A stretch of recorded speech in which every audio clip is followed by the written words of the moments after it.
Hey everyone, welcome back to EekRC.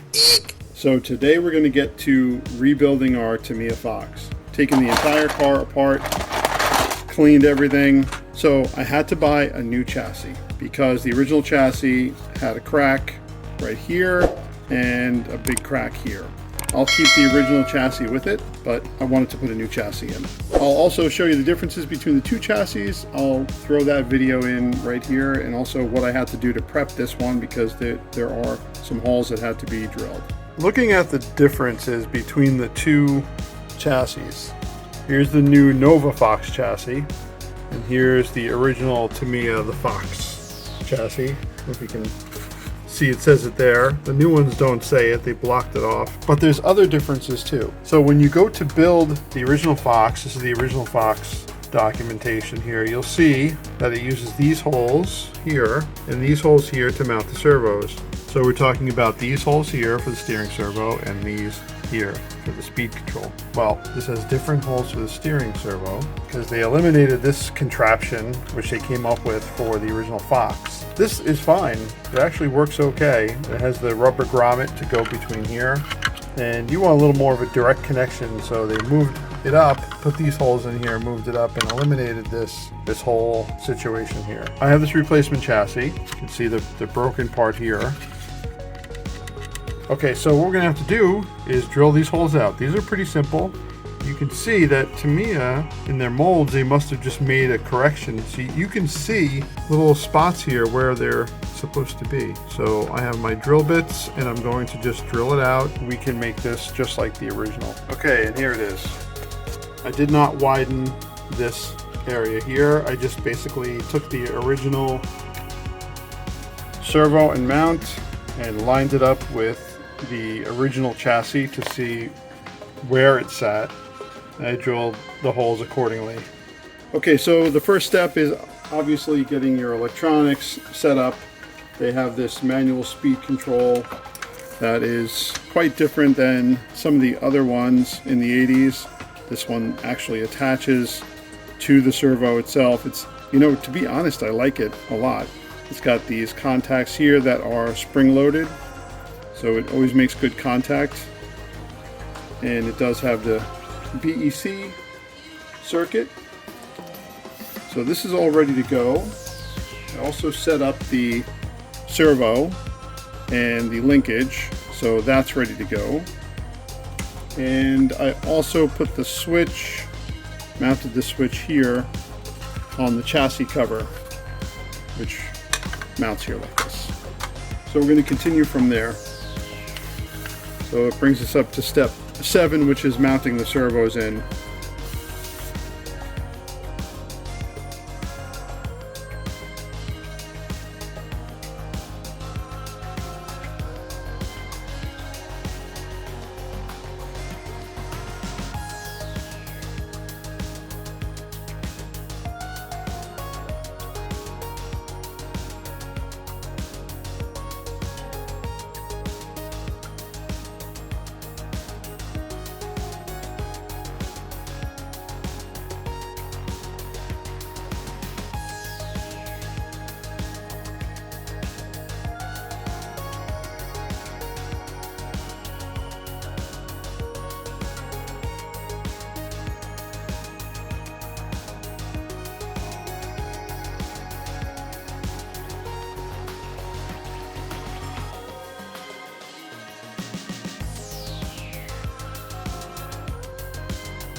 Okay, that's the servos in. So let me off camera try to make sense of this wiring and I'll be back. Okay, so I sorted out all of the wiring. So basically you need to have the resistors outside of the chassis, the antenna, the power, the battery plug, the power for the motor. The issue is space. So the receiver goes back here and all of the wires have to go that way. I don't want to open this up. I'm holding it closed because it's perfect right now, a perfect seal, and there's no wires in the way, nothing crimped. So I'm just gonna screw it in like this and we should be good to go.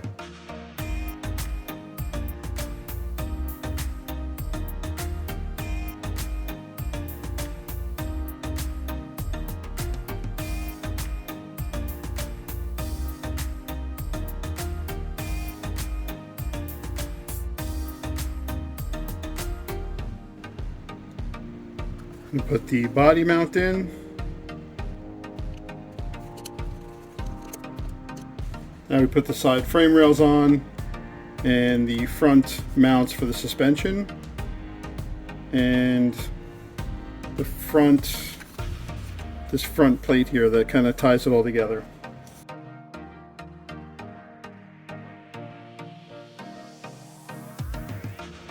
Okay, I'm going to start with the resistors here because they're kind of in the way.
Okay, so these brackets here that hold in the front A-arms, now those are on.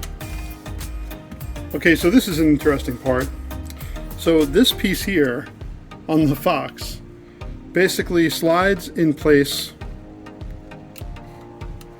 here. I'm not sure if you'll be able to see it. And what it does is it helps keep the steering,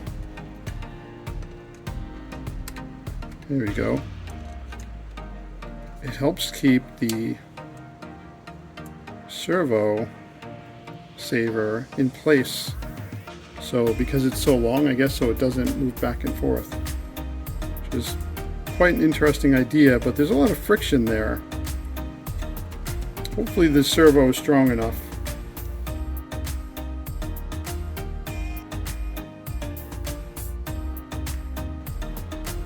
And if you top of attack here.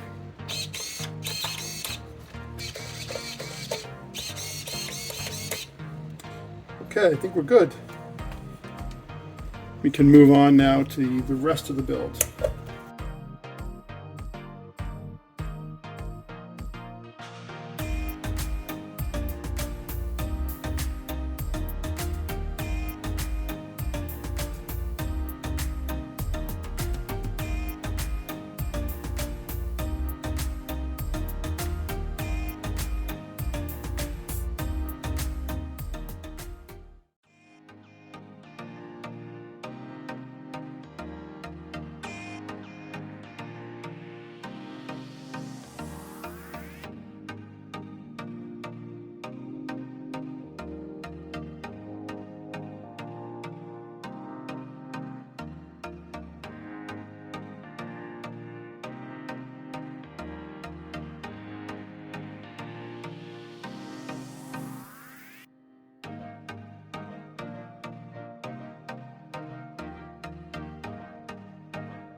Okay, that feels actually really solid.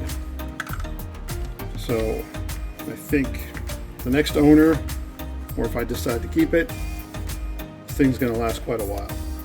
Especially if you don't destroy it. Like when you're driving it into concrete curbs and things like that, which we've all done. Okay, let's move on. Okay, we have the shocks. Those are already built. I already took the liberty of rebuilding them and they actually feel quite good. Put new seals in them, new oil, soft oil. Now it looks like we're ready to assemble the front arms. These are a little bit complicated. I'm not going to record this. I'm going to just build them and I will show you when I'm done. And same thing with this assembly. Once the assembly is all done and ready to go in the car, I will start recording again. Alright, so I'm done with the steering hub, or if you want to call it steering knuckles. So the way this works is there's like these little ball ends here, and it kind of floats on these ball ends, and you connect it here. And it is a little loose. Maybe it'll be a little tighter but it does move very freely. You do have to lube it up a little bit. But it is kind of complicated for a kid. So like if I was, 10, 11, 12 and I had this kit, this was my first kit, this would be pretty complicated. This would be definitely a, hey dad, can you help me out with something here? So I'm going to get these arms connected and I'll show you in a minute. Okay, so here's the final assembly. So the way it mounts, just connect here with screw pins. So I'm going to build up the other one and we're going to mount these on the car. Now for those of you that haven't built a Tamiya kit before, it actually is really handy to have a paintbrush to use for the grease. So just grab some grease. I already put some on here a little bit, but you just kind of wipe it on. So that way you can control how much you're putting on, where you're putting it. Keeps your fingers clean. Okay, let's get these front arms on.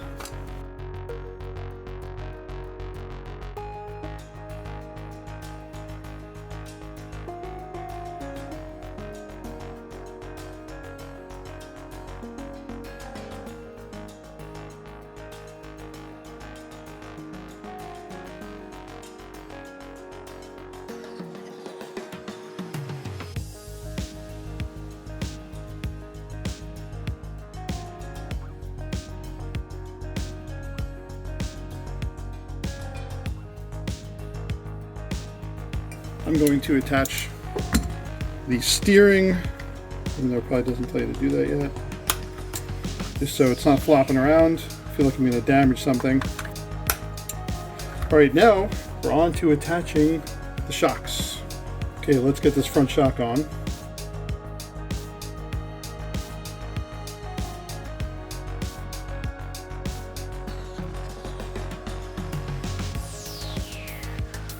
Feels really good. I'm very happy with that. All right, moving on. There we got our bumper.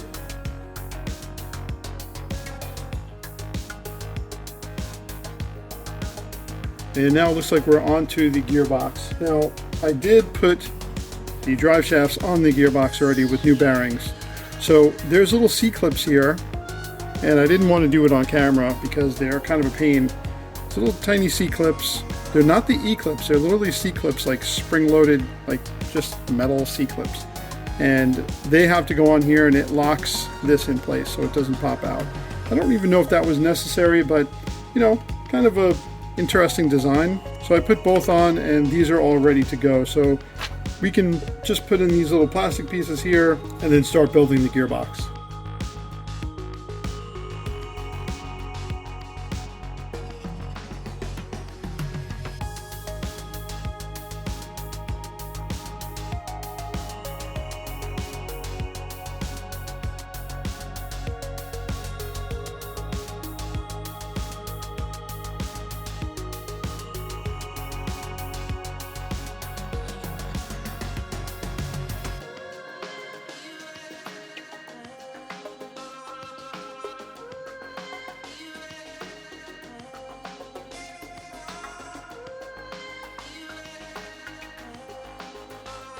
Okay, that's the completed gearbox, and honestly it feels like super smooth.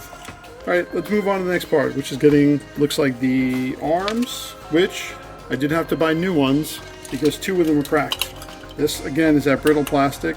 One of them was cracked here for the mount for the shock, and one of them was cracked up here, so you can see how it's molded. It's molded kind of like in two pieces, and it was cracked right here, and it just brittle, it just popped right off when I was taking it apart. Luckily these came on the same parts tree, not that expensive, and I'm just going to be careful now getting the screw pins in, and I might heat up the screw pins. It's a nice little trick that I've learned. Okay, so here's what I do. So take a little bit of a flame.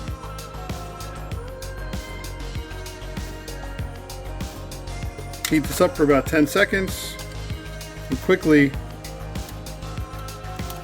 screw it into the arm. It slightly melts the plastic around the screw pin and it prevents this from cracking. So now you have a nice arm that most likely is not stressed by this. It does get very hot, be careful. I'm going to do that to all 4 of them on this side. And because these are brand new, I'm doing that. The other ones in the front, they have a little more flexibility to the plastic. It's a different material. These are more of like a harder plastic. And plus those are the originals that already had the screw pins in them. So they already have the grooves, I'm sure. Okay, look at that. It's coming along.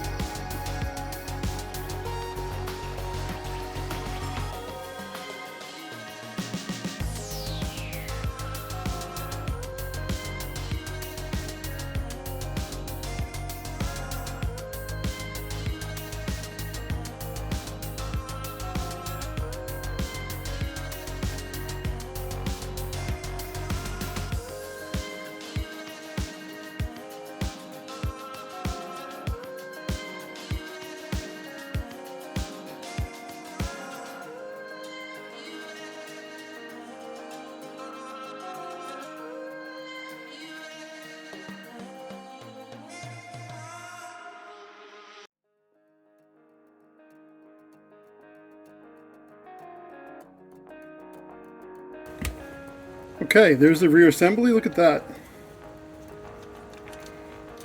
I'm guessing the shocks are next. Yep, they are.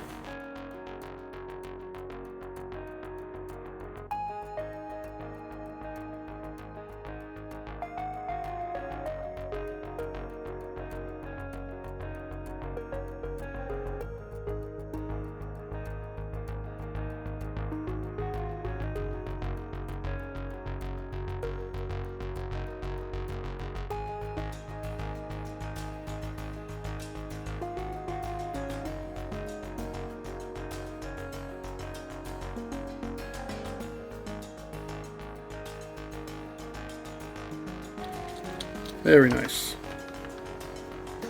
They feel good, smooth. I like it. Okay, moving on. Looks like we put our motor in. We already got that going here. This is the Johnson motor. Apparently this one's a little faster. I don't know if it's higher RPMs or what, but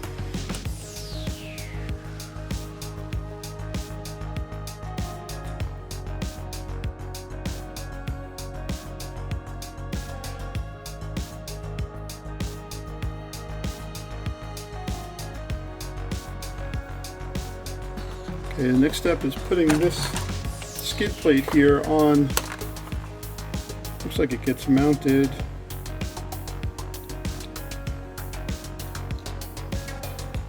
like this with this railing here.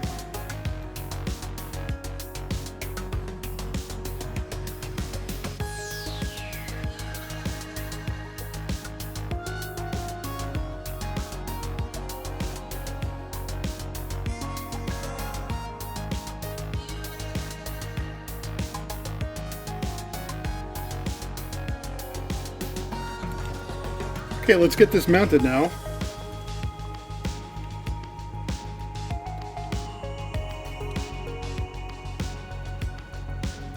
It looks like these two guys do a lot of the work.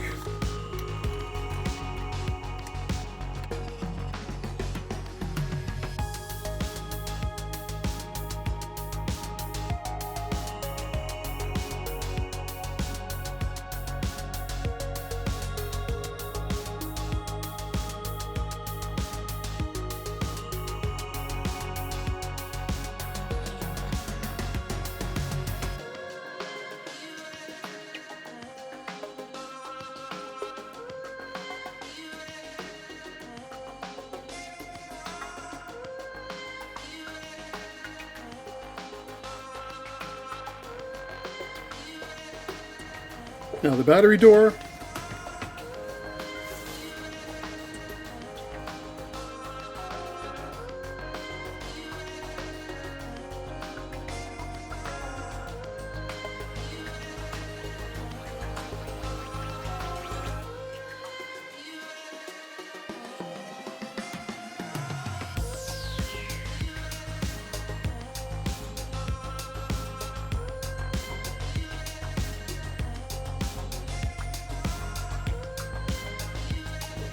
Okay, so I'll get some body pins in there.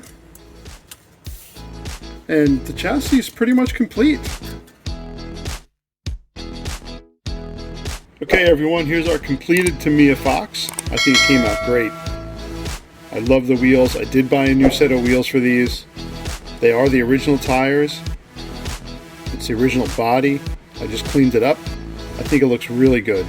I know this was a long video, but I appreciate you guys watching. If you haven't already, please subscribe to my channel. It really helps me out.